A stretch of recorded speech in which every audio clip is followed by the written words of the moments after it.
Assalamu alaikum. I wanted to make this live stream just like I did last Sunday, just to sort of the sort of giving you guys the opportunity to basically just have a chat, have a discussion.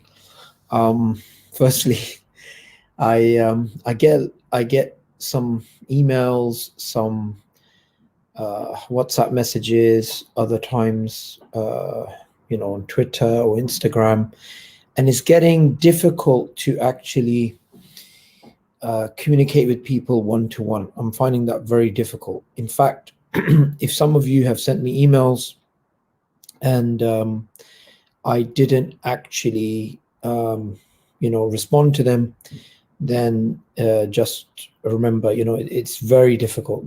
It's very difficult to communicate with everyone. So, what I want to do is just have this have this sort of regular chat with you guys. Just talking to the audience. It's in the name, right? And just chat to you guys, have a discussion with you guys, so we can just basically go over questions and answers and just general discussions and points. So let's see. Wa alaikum salam to everybody. Let's see. We have something from Huzaifa. Any plans for Dawah in Turkey? Hamza's in Turkey at the moment, as you probably know. In terms of Dawah activities, I'm assuming you're referring to sort of the intellectual activities at the universities and whatnot. Inshallah, I mean, I've been requested by the brothers at Ankara University to do something early next year. So if the lockdown eases, if things are good, I may come down, inshallah. I love Istanbul.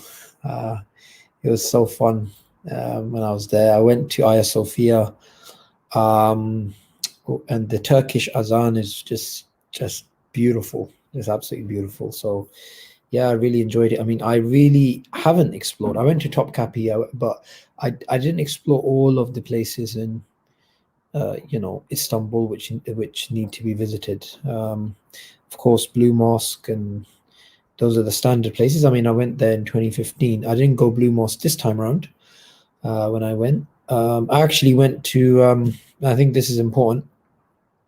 There's actually a lot of Uyghurs in Istanbul. There's actually two areas in which they live. So I'm due to be back and speaking to them and doing some interviews with them, inshallah, if Allah permits. Okay, let's see what else.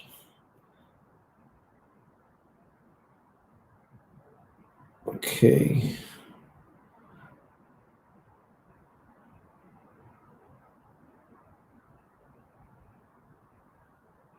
A lot of comments.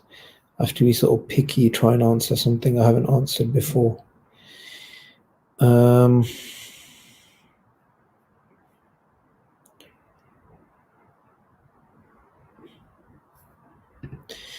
Any books I particularly would recommend? Well, make dua. The book, which is long overdue now, 5 years in the process, back and forth. The failed hypothesis. Allahu Akbar.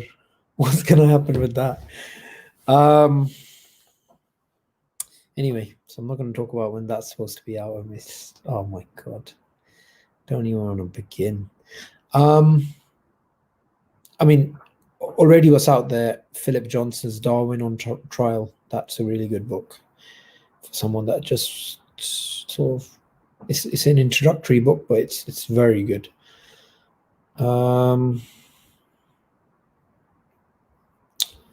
Let's see.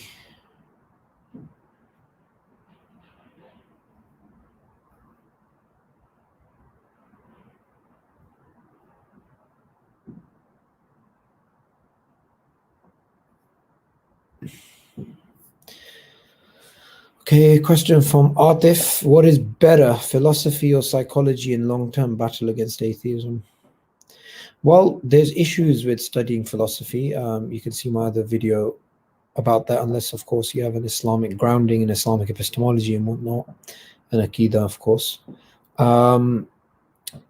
Look, generally, when taking on atheists, we need to obviously decide what type of atheist we want to take on. So obviously, if it's intellectual atheist, it would be a different answer to the average atheist. However, I would say we need to start probably focusing on nihilism. And you can see the inroads that people like George and Peterson have made within the atheist communities. So yeah, that's a big hot topic, the meaning of life. How do you deal with suffering? Life is suffering. I mean, of course, Jordan Peterson has said some things about Islam which are completely wrong. But we can take the good stuff from him, and he's been really bringing to the front of the discussion of the arena the whole Nietzsche's philosophy of suffering and then sort of the sorts of things that people like Richard Dawkins and others don't really want to delve into, and other atheists don't really want to delve into, because they don't really have any answers. So life being suffering and this type of thing. Okay.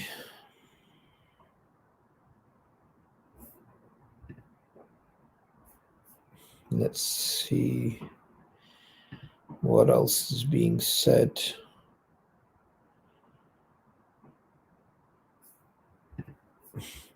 Is there any new videos from Hyde Park? I'm not going Speaker's Corner. We have a lockdown in the UK, in London, and I think going to the park, I think there might be some sort of restrictions there still. And the last thing we want to do is go there, and then that is an excuse for people who don't like Islam to try and blame Islam and say, hey, look at you Muslims, you're still breaking the laws. And look, at the end of the day, when Muslims live in the Western world, according to Islam, according to Sharia, we cannot break the laws of the country. And we have to, if there's a lockdown, if they want you to stay at home, if they don't want you to gather around on the park, in the park. I don't know exactly what's going on there, but I don't want to give people excuses. And obviously, this Corona situation is doesn't it's not going to go away anytime soon. So when the lockdown eases, inshallah, maybe then. Let's see what else is being said. Some atheists say particles can come out of nothing. Well, okay. An assertion is not an argument. So ask them how, why, like, what do you mean? And put it on them. I mean, it's yeah. What else is going on?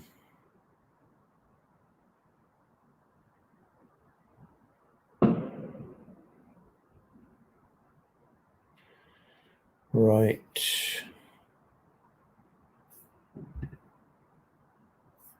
How does one serve Islam in the modern era? Through giving the message of Islam. We live in a time which is unprecedented in human history in terms of how we can talk to people all across the world, and we can explain to them the truthfulness of Islam. I mean, sitting here, and if there's anybody watching who's not a Muslim, most welcome to the channel. I'm sitting here comfortably, and I can speak to people about Islam and without traveling, and everybody can do that. So serving Islam through giving the message of Tawheed all across the world, and dispelling the sort of nonsense and misconceptions that people have about Islam. I mean, it's amazing. It's amazing that even in 2020, after all of the discussions online and offline, non-Muslims sometimes, and it's not their fault, it's obviously the propaganda which Islamophobes push out, but they still have this idea that Islam, you know, almost hates women. Islam allows for the killing of civilians. Islam does not allow that at all. They have these crazy ideas that Islam allows not only women's oppression, not only this type of senseless killing. Also, Islam denies science, and we have to speak to people. I mean, till today, people are still using those silly arguments that kill them where you find them. It says that in the Quran and this type of thing. And obviously, the Quran does not allow, and the Prophet, peace be upon him, did not allow the killing of any civilians. And this is just nonsense. And this whole thing, Islam hates women and Islam's against women, when we have so many narrations where there's a virtue which is given to being a mother, or certain things which women are allowed to do, which men are not allowed to do. So that, I mean, a feminist can say Islam oppresses men, a feminist can say Islam oppresses women. In reality, no one is oppressed in Islam. Allah does not do injustice to anybody. So we need to, I mean, there's so many misconceptions. Maz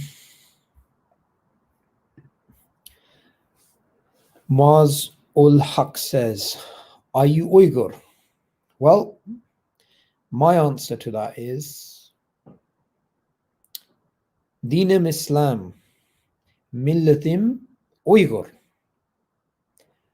Watanim Sharki Turkistan, Dushmanam Khatay Tajawuz Chirle. That's my answer. I am Uyghur. I am Uyghur, but I don't mean ethnically Uyghur. I mean I am with them. And if it means, even though I'm from a Pakistani background, if it means I wear their hat, if it means I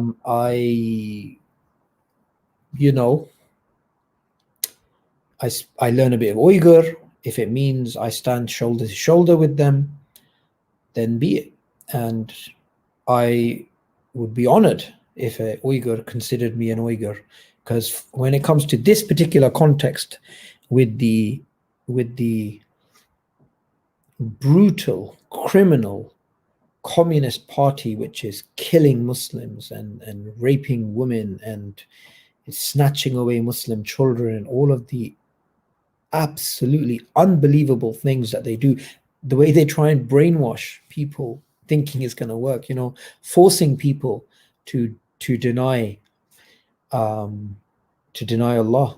And in fact, and on this channel, you can see some videos where I'm talking to some Uyghur sisters who were in the concentration camps, and they were regularly told, there's no Allah, there's no God, astaghfirullah. And they also were,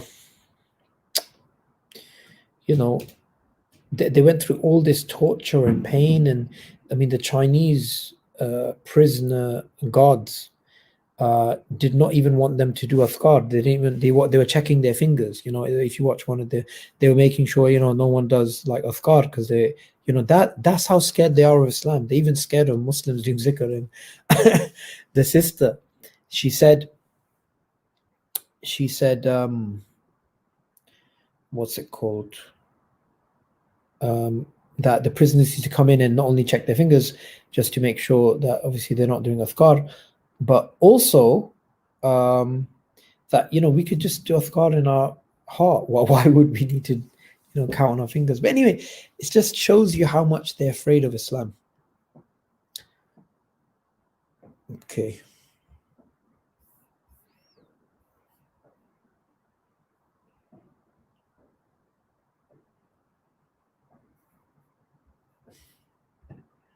So my brother Muhammad Habib from our Palestinian brother says, whoever harms one of our brothers and sisters, no matter which ethnic background. They're harming all of us. Absolutely.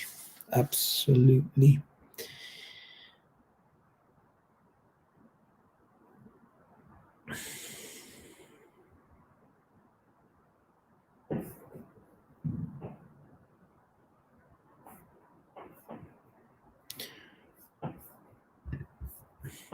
Uyghur should be an inspiration to all Muslim.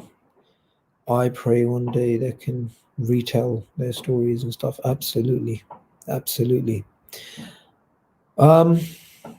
It's really inspiring when I was speaking to, say, Sister Gulbahar or Sister Zumrat, right?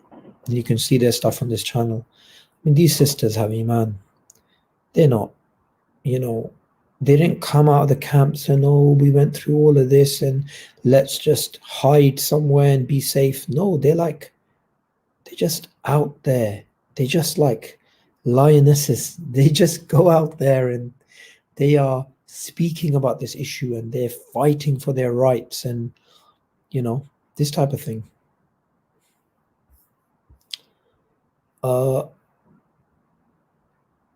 Right. Someone said something interesting. Just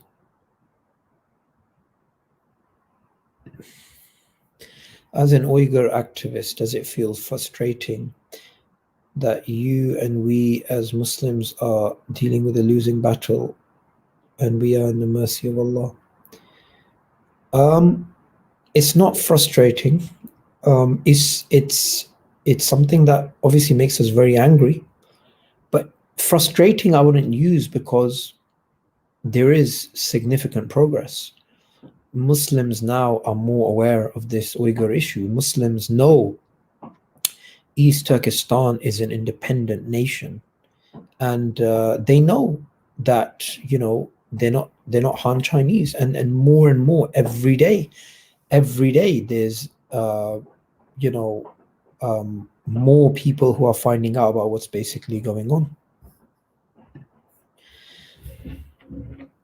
Those Uyghur sisters are proof that Iman is what kept them going. Absolutely. Without the connection with Allah, what would they do? Absolutely. Totally agree with that. Do a collab with Smile to Jannah. Do a collab with Smile to Jannah. Yeah, need to do that, inshallah.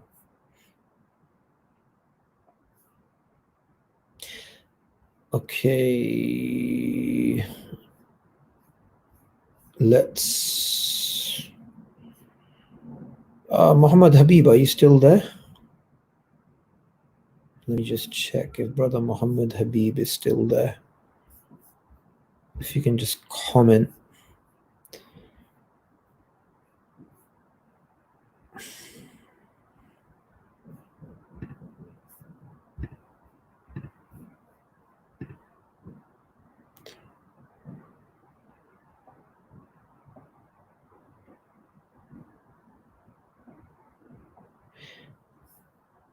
What is your opinion on making hijrah from a non-Muslim country to a Muslim country if the purpose is not giving dawah here in the West? These are questions for scholars of Islam. You can look up stuff on maybe, I don't know, Islam Q&A or something. Not really my that's not something I can do. However, what I would say is any Muslim who lives within the Western world and they are conveying Islam and that's the purpose with which they came, then you should always understand the laws and the customs and what works as in from already what's working within the dawah in that country. So you should be very aware of the laws to make sure that you don't set a bad example by breaking laws, and also know what the customs are. Customs are very different. So the art in Germany, what's the culture there? How do you talk to people? What's the culture here? And this type of stuff.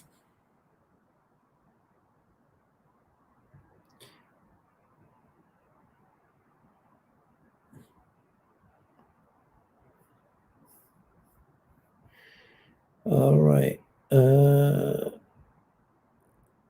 Okay. I'm trying to stick to the Uyghur issue actually, and I have some reasons for that.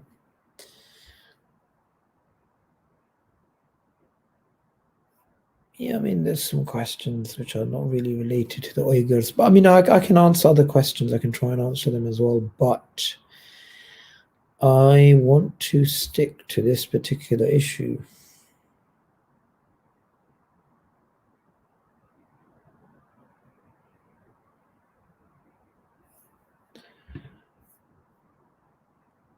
So why do Muslims keep mentioning Jordan Peterson? He's an Islamophobe and a right winger.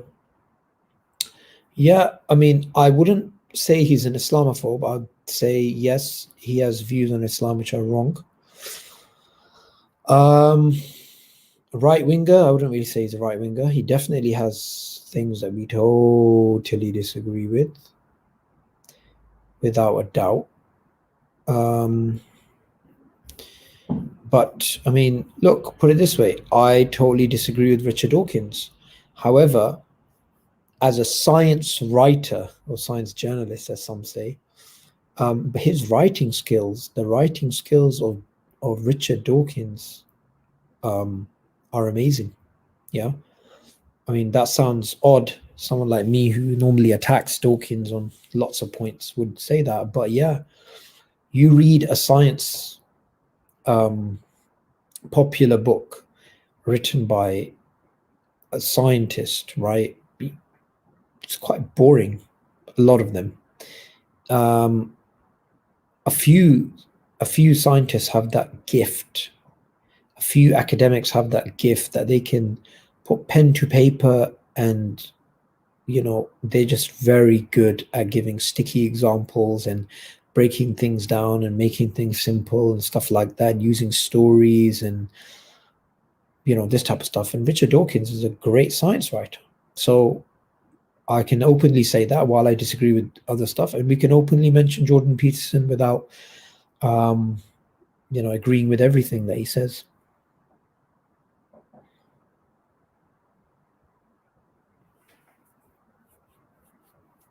Okay. Musa Mufti, do you see parallels between the Uyghur situation and the fall of Andalus? Absolutely. Absolutely. The only difference I would say between the situation of Andalus and the Uyghur situation is that the Andalusian situation was a slow decline. And one of the causes of the decline was the divisions amongst the various people that lived in Al-Andalus. However, the Uyghurs are united that they obviously want an independent state, and they're one ethnic group, and they are all Sunni Muslims. And it's very clear. I mean, there's a lot more. They're a lot more as a group homogenous.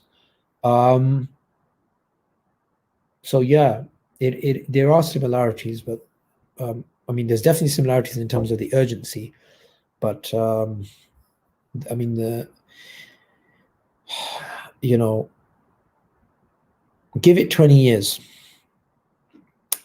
and what will be left of Islam? Children are being snatched from their parents. They're being raised to believe in materialistic nonsense, right? So, in 20 years' time, who's going to be left in East Turkestan to say La ilaha illallah amongst the youth? 60 years, the young people in the nurseries today, the young children, they're going to be the elderly generation. And if this type of oppression continues, nobody in Urumqi, nobody in Kashgar, nobody in East Turkestan is going to say La ilaha illallah. It just won't exist, and they'll be gone forever. Now, of course, we won't let that happen, inshallah, and that will not happen. But that's what the Chinese government wants. But there's no way, inshallah, that's going to happen.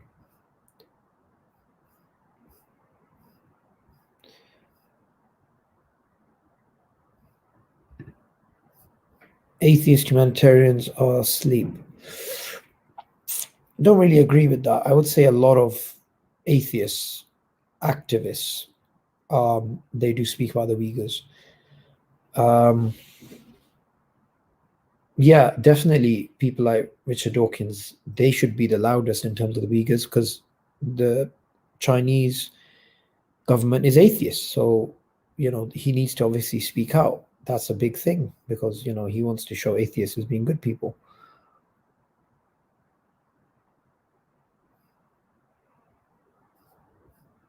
Okay.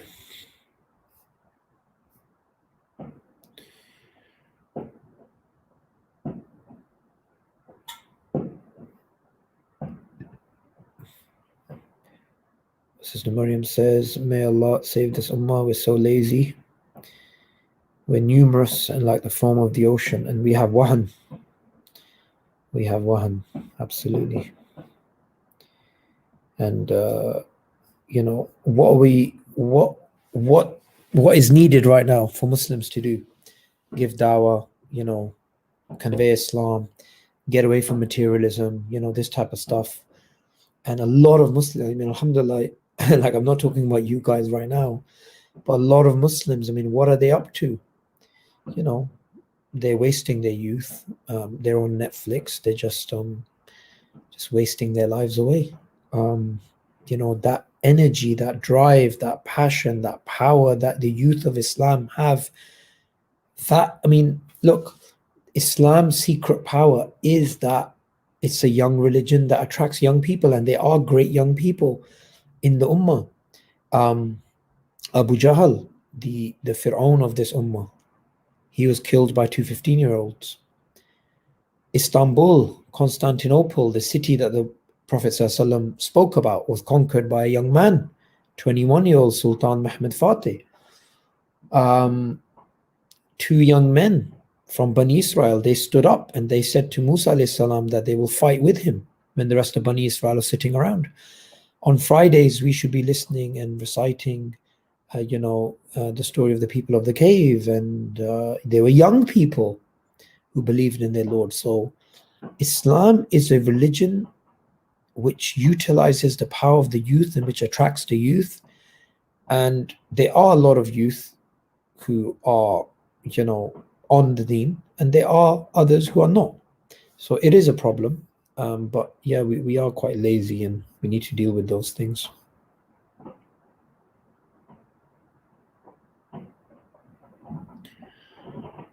All right.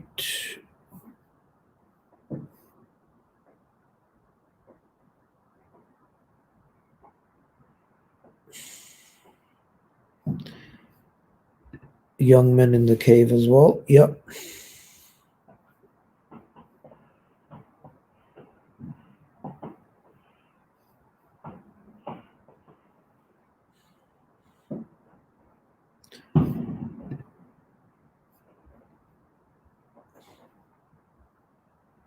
Oh, mashallah, Andalusian project is here. Assalamu alaikum.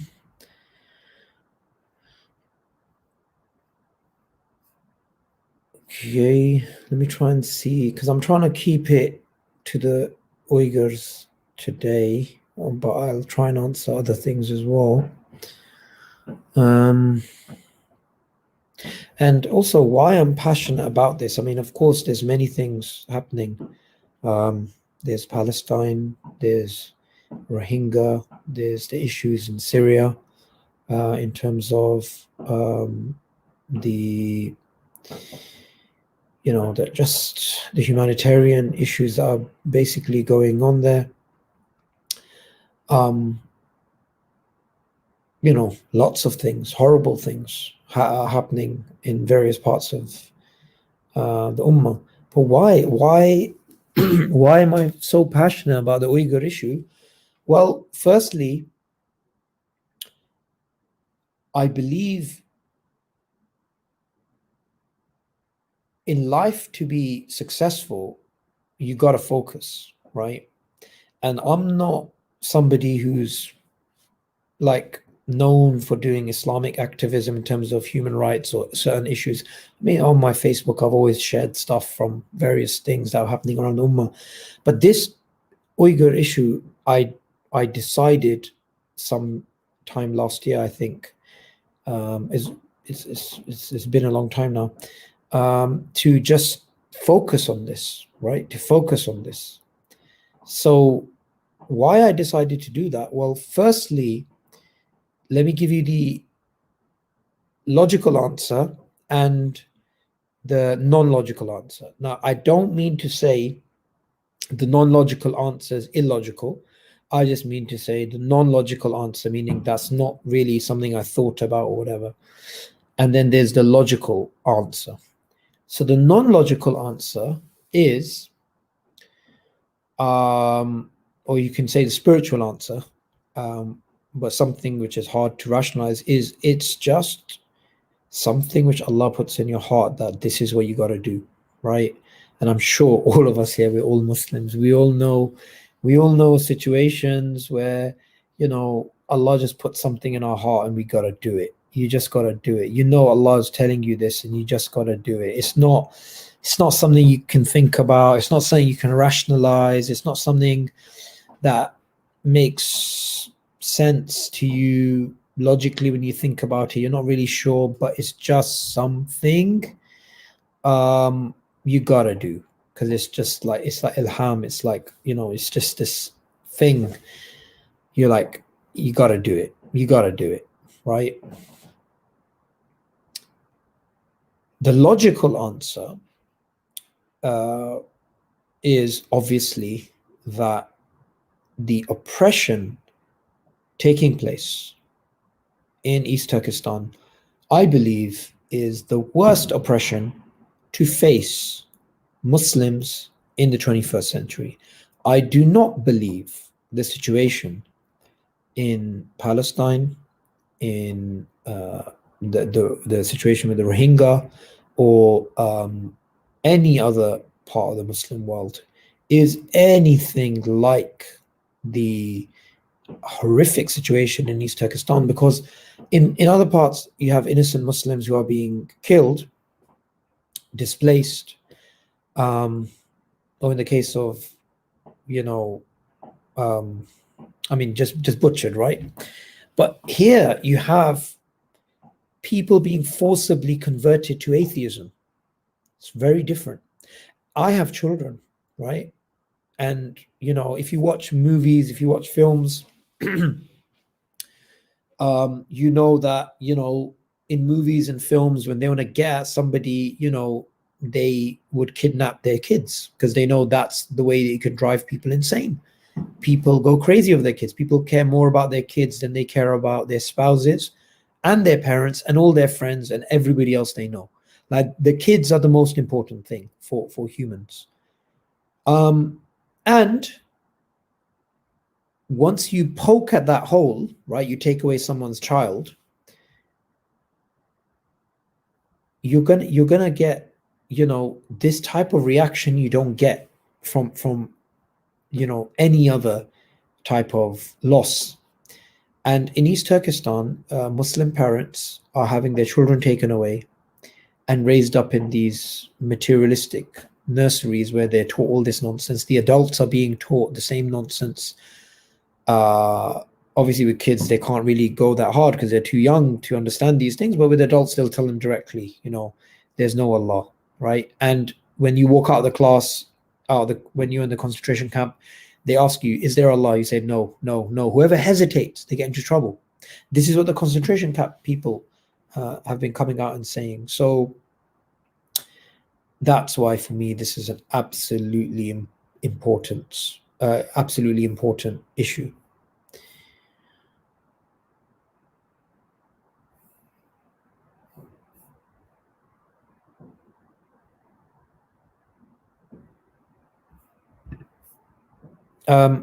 Really good question. Oh my God, where is it going? Hassan Mike. Assalamualaikum walaikum salam. What do you think of the average Muslims across the world can do to assist Uyghur Muslims apart from donations? is raising awareness really helpful? Please advise. Jazakallah khair. I mean, all I advocate is activism, right? Donations, I don't support any particular charity. I mean, there must be some out there if you Google them. But all I'm asking Muslims to do is social media activism, and by Allah, this makes a big difference. It really does make a big difference. You would be surprised how much damage it does to the Communist Party's image and how much pressure this applies on them to try and come up with ways of mitigating the sort of propaganda, mitigating the counter propaganda that people are involved in.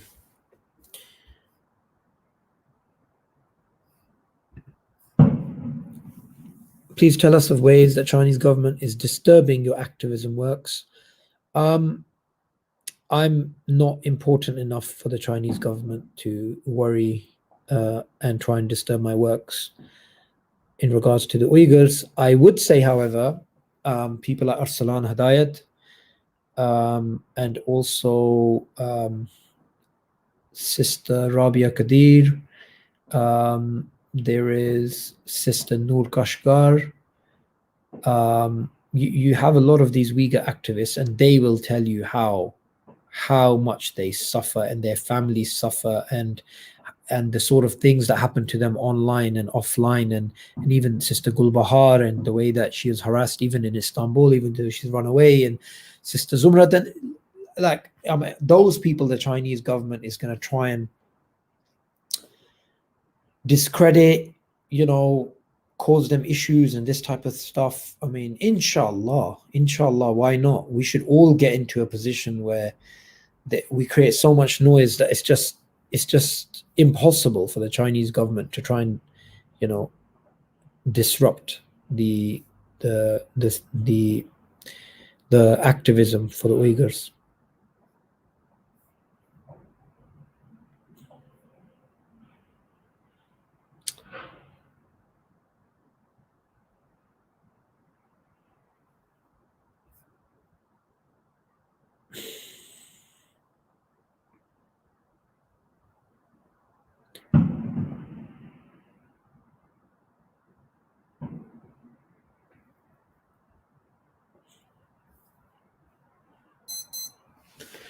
So I'm going through the questions.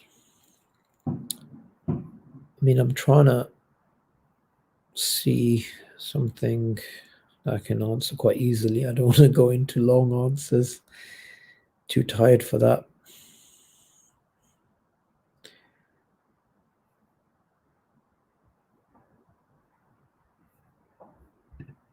Oh, Tom Hanks. Welcome, Tom Hanks. What a name. Wait, Hom Tanks. I actually read it as Tom Hanks. This guy's a G, man. He's got a nice name. Confused me. So, Mr. Hom Tanks. Silk Road Project, the Belt and Road Initiative. Is it possible without going through Chinese occupied East Turkestan to have that? No, it's not possible. Hence why they've gone into this absolutely brutal mode of suppressing the Uyghurs, because they know they can't really have a functioning Belt and Road Initiative. For those of you who know what that is, for those who don't know, look it up. But yeah, you can't really have that without going through East Turkestan to get through to Central Asia and obviously and beyond. So that there's a lot of political issues that arise from this whole Uyghur situation. All right.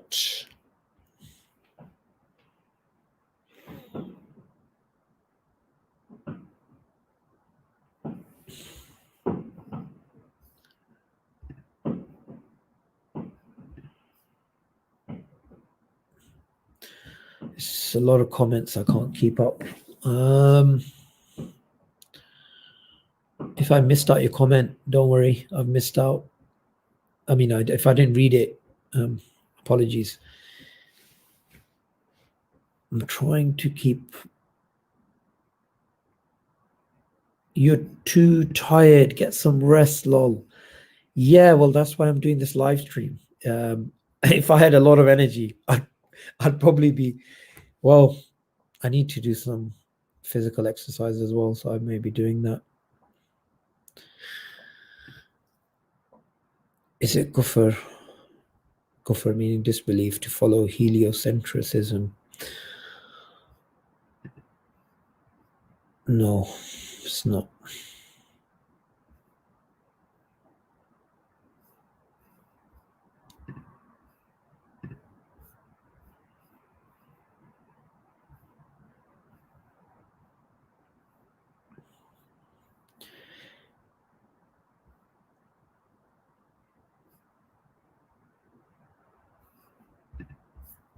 Marginally. What do you think? Why CCP is oppressing Uyghurs? What is their objective? Why would they risk doing it? Firstly, these idiots don't think there's a risk. They think they can get away with what they want because it's China, right? They think it's China. Well, they're absolutely mistaken because it's not China. It's Chinese occupied East Turkestan. What is their objective? Well, within a communist state like China, you have the Han Chinese, which make up the majority. Then you have different ethnic groups like the Tibetans, the Uyghurs, the Mongolians, and whatnot. Now, automatically, you don't have homogeny because you have ethnic groups which are different to Han Chinese. So there's obviously that problem that, I mean, the Chinese Communist Party would love it if the whole of China was Han Chinese, but it's not. So the Tibetans are also oppressed, and so are other groups, even though they're not Muslim, because they're different. And, the Communist Party obviously fears people aren't going to conform to its ideas, its dictatorial ideas, if they are from obviously a different ethnic group. Now, Islam as a religion, the states the state wants you to be capitalist, right? The Chinese they're communists, but they are a communist command economy, essentially. Now, when you have the Uyghurs, they're not going to listen to being materialistic and this type of stuff. They're going to live their lives, they're going to do businesses, they're going to do their stuff, but they're not going to be all about money, money, money, which is what the Chinese Communist Party wants everyone just to, contribute to the economy and do these types of things. They don't want people to go in, from their perspective, waste time praying and stuff like that. They don't want people to have more than one child, right? I mean, I think they've changed it now, the one-child policy, but Uyghurs had more children, right? So that's why they started doing forced abortions and whatnot. And obviously, Islam, Islam as a religion is revolutionary. Islam as a religion, it is something which states fear. Even Muslim states fear Islam, right? Even some Muslim governments fear Islam. What do I mean by that? I don't mean Muslims get together and we just randomly start revolting. No, I don't mean that. And Islam doesn't teach you to randomly revolt and do these types of things. Sorry, just give me a second. Let me block some of these vicious atheists who don't know how to have basic manners. Goodbye. If you can't have manners, then you will be blocked. Okay. You made me forget what I was saying. Can anyone remind me the last thing I said before I blocked that atheist?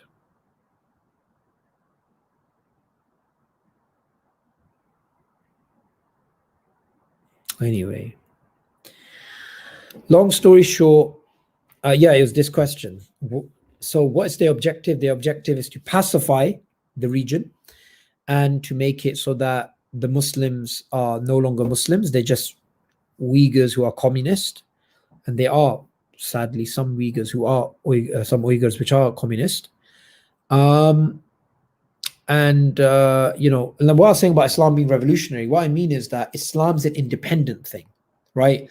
So Muslims, we want to pray, we want to fast, we want to learn Islam, we want to give dawah, we have our own moral standards. We don't want to drink alcohol, we don't want to do these things, we don't want to deal with interest. It's for a communist state, there's too much autonomy, right?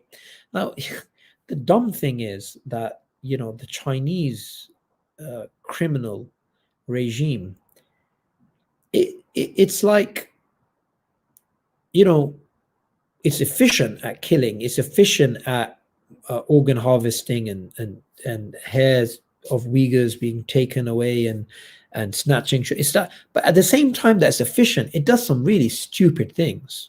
I mean, honestly, the Chinese Communist Party does some really stupid things. So they actually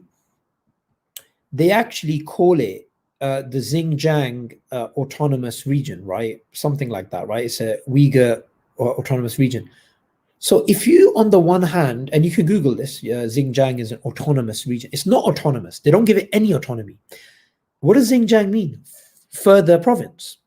Because they know that's not Han territory, and they know that they are invaders and they're occupiers.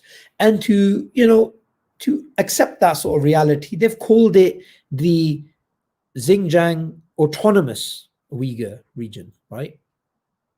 Why the hell would you call it an autonomous region and in the same breath say it's China?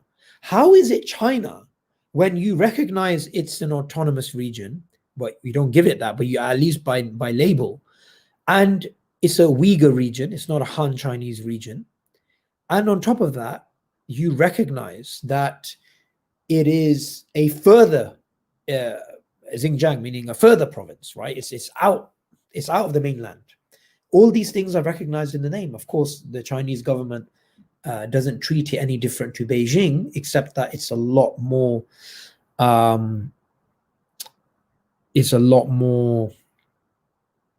you know, strict and brutal and criminal in terms of the way that it treats the citizens of East Turkestan.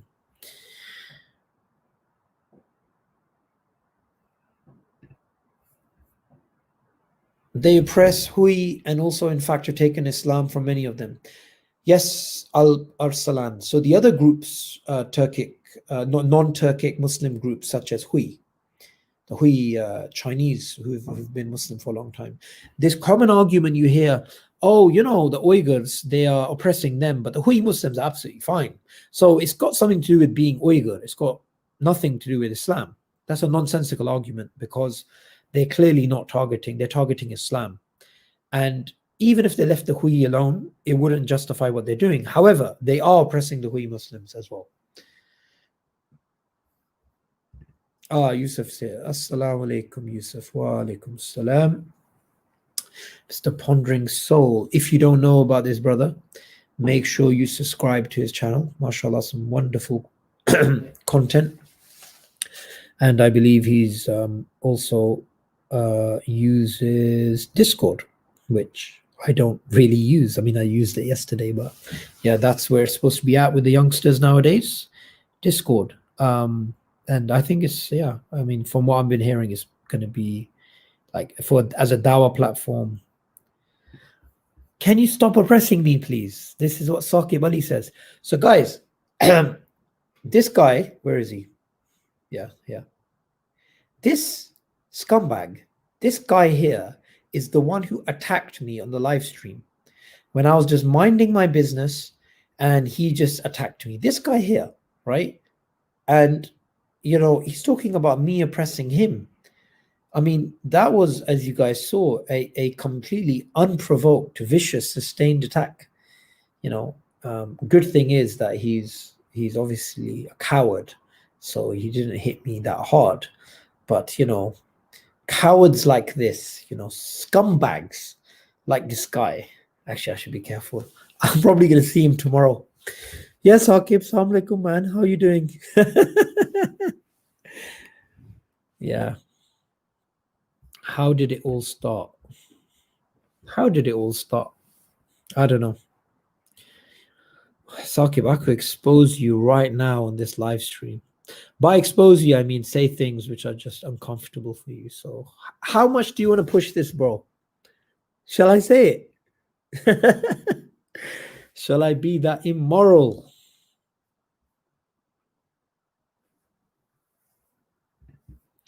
You'll be in on Friday. All right. Fine.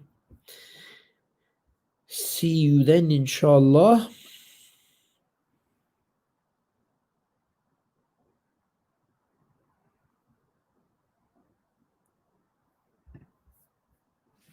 We should use one Signa to spread awareness of the issue and oppression of Uyghurs. Designed element can help social media activism. Yeah, this is also, I mean, this is good thought. Also, I really push Talk to East Turkestan as an organization which is headed by Arslan Hedayat as a go-to place. So we should be trying to, work together in terms of this. Right.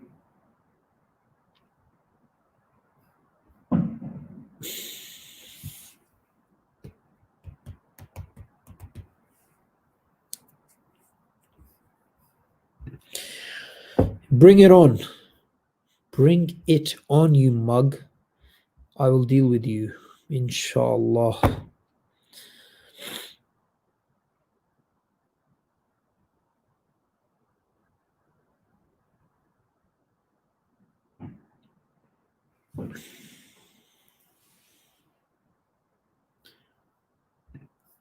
Favorite Islamic thinker?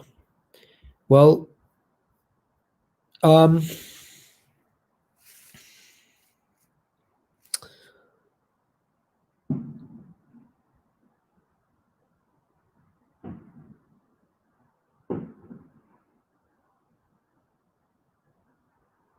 I'd have to, I mean, look, we can give an answer from a 21st century perspective, 20th century perspective, 19th century perspective, and on and on and on. But I would say, for me,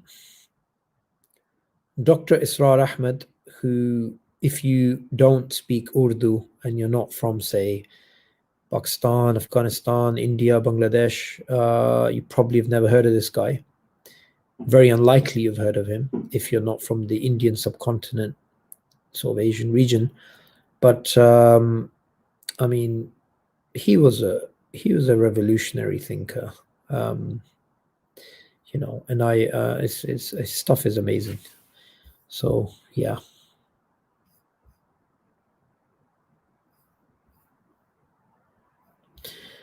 Still getting some aggressive atheists. We're going to be blocked. Goodbye. Goodbye.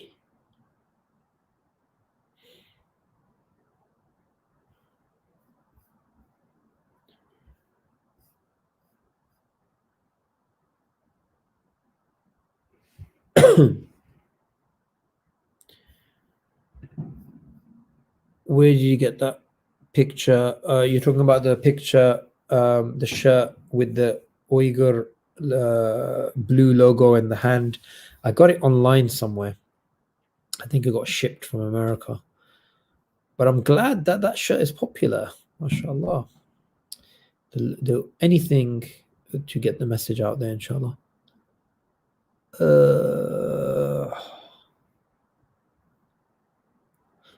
Some questions which are a little bit political, like what do I think of Erdogan? And look, guys, I'm just trying to keep things simple. I'm a simple person.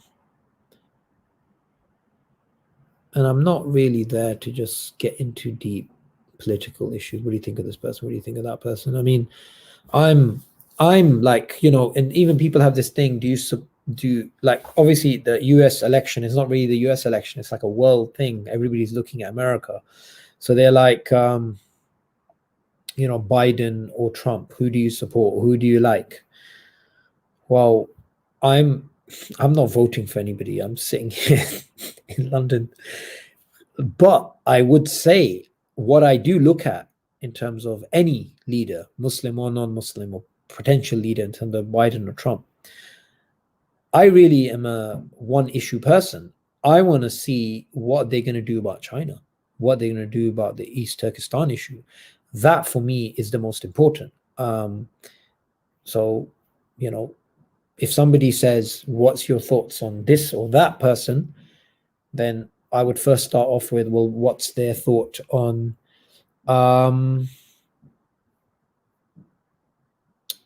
what's your thought on the Uyghur issue, right? That would be the biggest thing. Still having to block people, man. People don't have manners. What's going on?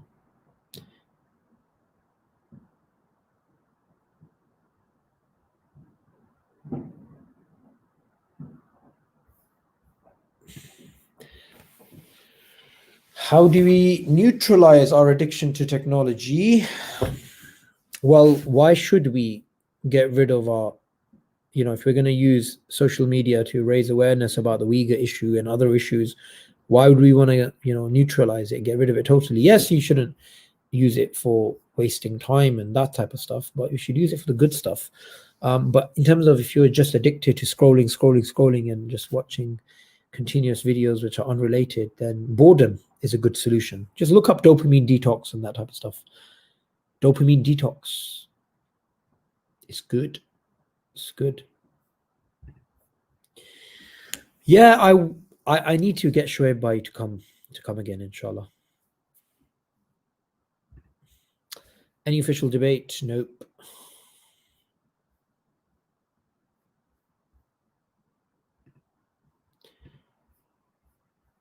Whoa.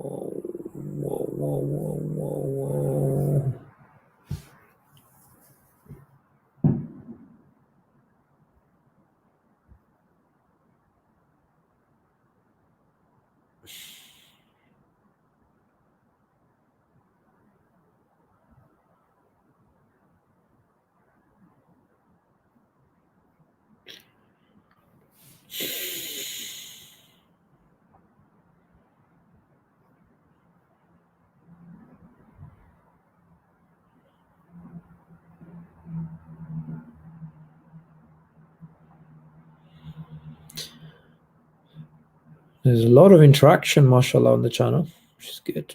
I like that. Sometimes when you do a live stream, especially in the early days when live streams weren't really that popular, it would take a bit of time for the audience to warm up and people to join, but now it's kind of good.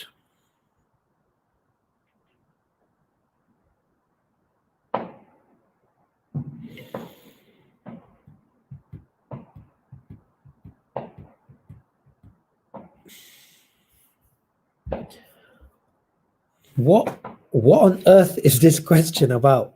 So random. Why would you bring up? Oh, all right. Sorry.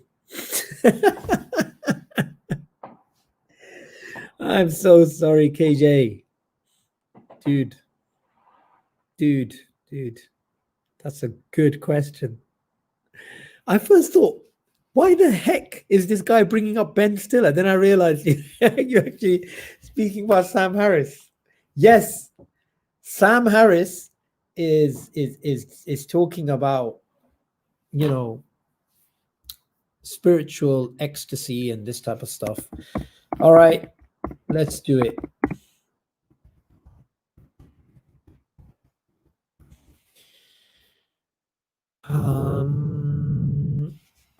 I am answering your question, Mr. What's your name, KJ? All righty, let's answer his question. Let's answer Mr. KJ's question.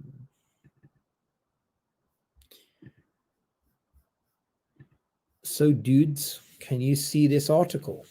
Islam and the misuses of ecstasy. This is an article written none other than by Ben Stiller. So he talks about how Islam misuses spirituality, right? So then he has all this things, he looks into various things and blah, blah, blah. Anyway, he has this, he plays this, as part of this thing, he has this video clip of the Quran, and this is, I believe, Mishari. Let's just play it for a second.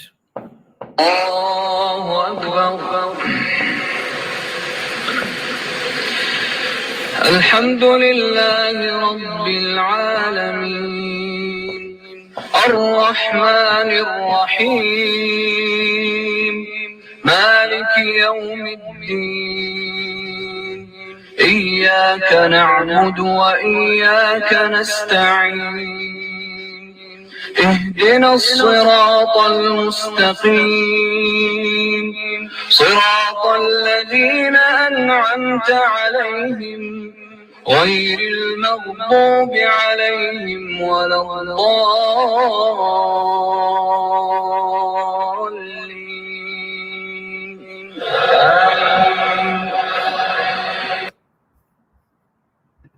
Who would have thought that that clip is embedded on a blog and on the website of Sam Harris? Yeah, and look what he says about, and this is a very long article, but just look what he says here. Okay,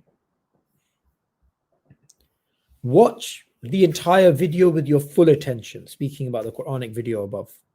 If you cannot feel the haunting beauty of this recitation, if it's inexplicable to you that people can be moved to tears by the mere sounds of these verses, then you're not in contact with the data. Indeed, if you don't understand how someone could be willing to die to defend the legitimacy of such an experience, you're very poorly placed to understand the problem of Islam. So in this article, Sam Harris is like, talking about Islam and the ecstasy that you get from various religions, but in particular Islam. And this is why Muslims go out and kill. Well, okay, firstly, let's agree where we can agree. Where we can agree is, yes, that ecstasy, that feeling, that love of Allah, that truth that comes out from within us, the fitrah, all of those things we of course acknowledge, but then your stupidity in thinking that spiritual ecstasy leads to suicide bombing or killing of civilians or any of this nonsense is just a complete lie, right? So is Ben Stiller gonna get closer to spirituality or religion? Well, he's already close to spirituality. He believes in it. In fact, that's a non-brainer. Is he getting any closer to Islam? Not the way he's thinking at the moment, because he just seems to be, he's clearly, misguided, and he's misguiding others in terms of Islam and its true meaning. Anyway, this article, Islam and the Misuses of Ecstasy, is very interesting. Hope I answered the question there, Mr. KJ. All righty, let's look at some more comments.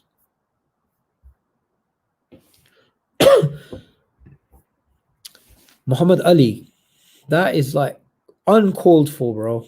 I was talking about the Uyghur issue. I was speaking about spirituality and Sam Harris, and I never thought you'd do that to me, bro.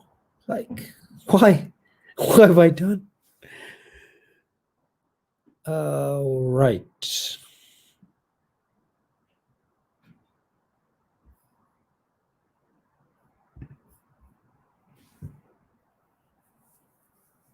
Yeah, absolutely, Muhammad Habib. Absolutely. He's confused.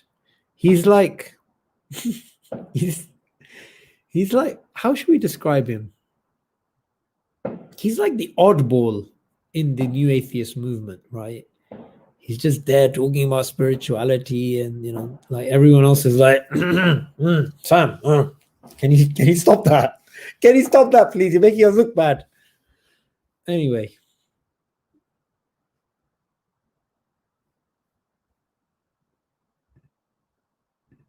Blocked. Some people are still trying to come in. All right. All righty. We have hit the hour. We've gone above the hour, and this is the time to say goodbye. We need to part ways. I will try, inshallah, to go live once a week, inshallah, on Sundays, in the evening in the UK, which is 7, 8, 9, something like that. May Allah bless you all. I really enjoyed the live stream. I regularly see the same sort of names on the channel. MashaAllah, great people you are who are supporting the channel and sharing the stuff. And by the way, like, where is this? Somebody said something that I want to. Like, brother Darun Fatah said, I messaged you on Instagram and just want an answer. Like, this is something I mentioned before, guys. This live stream I'm doing, I'm going to try and answer some of the questions here and just have a conversation with you guys. But I get too many messages that I just don't have time. I simply cannot sit there and go through them. I have a full-time job in Ahira. On top of that, I'm as you guys know, I'm doing a part-time PhD in the philosophy of biology. On top of that, I make some videos. On top of that, I'm a father to 2 beautiful daughters. So it's, you can't, like, it's difficult, man. It's like I get questions and it's never like one question. It's like when you answer a question, then you get another, then you get more detailed, then you get this, then you get that. So I'm really sorry, guys, if I've not been answering. I try and answer questions which I haven't answered before. But I don't like to answer questions which have already been answered on my channel before. I can't do that. So, sometimes I get questions like, I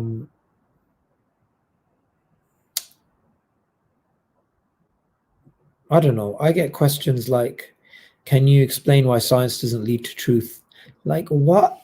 Oh my God. Like, guys, like, I've been speaking about this for years.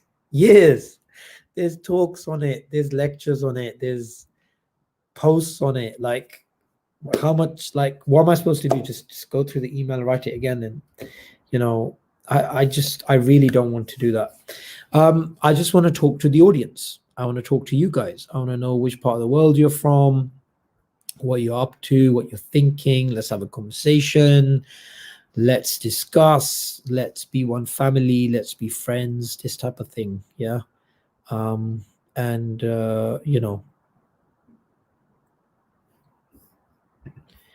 Willing to come to Amsterdam for official masterclass on Darwinism for our team of teachers. What I would say, and this is a good question, I don't need to come to Amsterdam. The lectures you guys can watch online, right? And you can understand it, and that's more than enough. I mean, I get requests to give talks, and I decline. Some I accept, but because I'm thinking, okay, this particular institute, yeah, this is a good relationship building thing or whatever. But others I just say no, because it's like, why would I come and travel to Amsterdam or travel to Germany or travel to another place and then repeat the same thing I repeat in London? If you guys can watch the videos online, perfect. If you want me to come to Amsterdam, then set up a debate. Find me an aggressive, a tough atheist who wants to fight, yeah? An atheist who's like, Islam is wrong, religion's wrong, creationism and all this. Find me an atheist, yeah? And I'll be like, I'll be there. Harold, right? Harold HD. You find me a tough atheist, possibly with a background in biology, right? And he just wants to have a, does God exist? Have a complete, showdown. Yes, I'm there, right? Because that's like, I don't want to come to Amsterdam or Germany or other places I'm invited to in probabilistic framework, assumptions, disputes. I mean, how many times am I going to say it? I'm going to go insane. I'm going to just need to go to an asylum. Yeah. Like, there we go. Deal. That's it.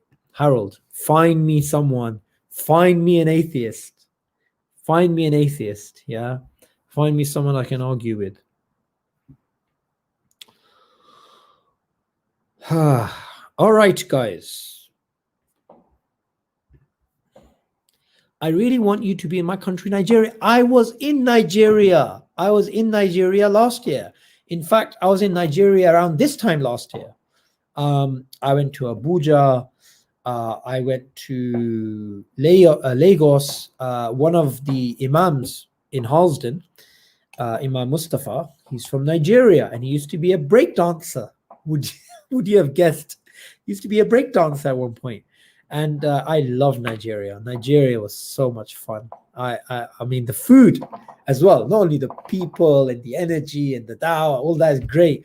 Nigerian food is great. That rice, jeffol rice, whatever it's called, and the fish, and yeah, Nigerians have a lot of energy, man. Like I was giving a dawah training course, and these guys were like pumped. You know, you go to other countries and you give a course, and they're like, yes, that's a very good talk. Nigerians like, yeah. Nigerians are full of energy, mashallah. I need to drink some Nigerian water. I need to have some, you know, some of that energy, man. Because you Nigerians have some sick energy. You guys are, you know, pumped.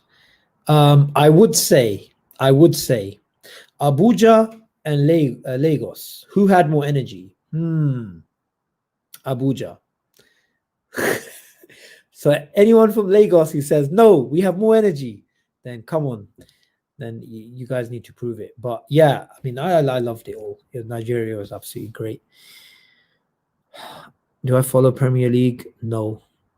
Would I debate vegans? No. Looks like I'm wearing Uyghur headwear. Yes. Where am I from? I'm originally, my family is from Pakistan, in a place called Murray. Murray is, my grandfather came from Murray to the UK in the 1950s, but my father, Rahimullah, used to emphasize our ancestry and used to take us to Pakistan. I used to go to Murray a lot. I was in Pakistan last year. I spent a great deal of time traveling around, giving talks at universities, and doing these types of things. Yeah, I really enjoyed it. I really did enjoy it. And interestingly, just an interesting point. So we, our family, we are Abbasis, right? We're from the immigrants which traveled from modern day, you know, what would be well, it's still called Iraq today, but you know, the Abbasids, right?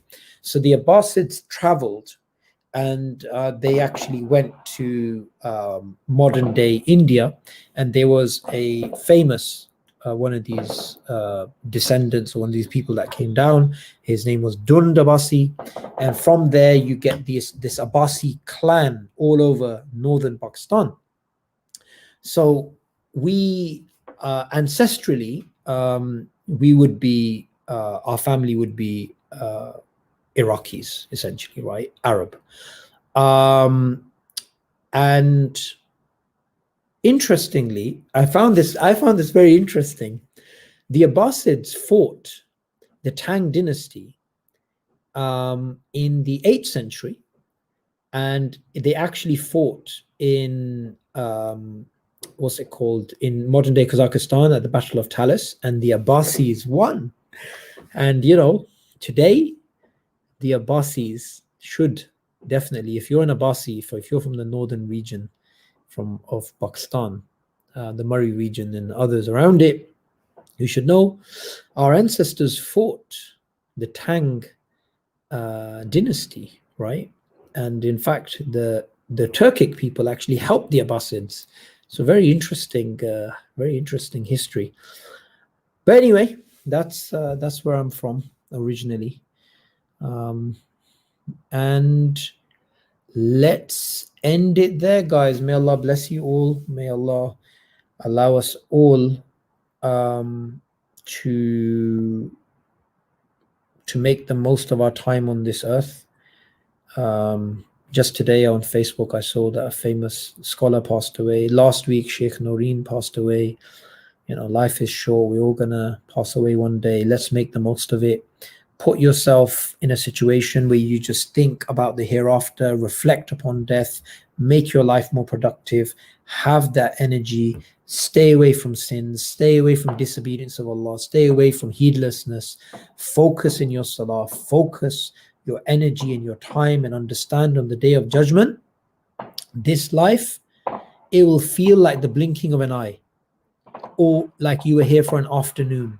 Like the day of judgment, like your life will be like nothing. Like, was I on earth for 10 days? Was I on earth for a morning or an evening? Like, it'll be so short. So remember, the way to be productive is something that we learn from the Prophet ﷺ, which is that to reflect upon death and to prepare for it. May Allah bless you all. Assalamu alaikum wa rahmatullahi wa barakatuh. And don't forget, next Sunday, inshallah, I will try to be live again, 5 p.m. UK time, which is going to be different PMs for everybody else. May Allah bless you all. Assalamu alaikum wa rahmatullahi wa barakatuh.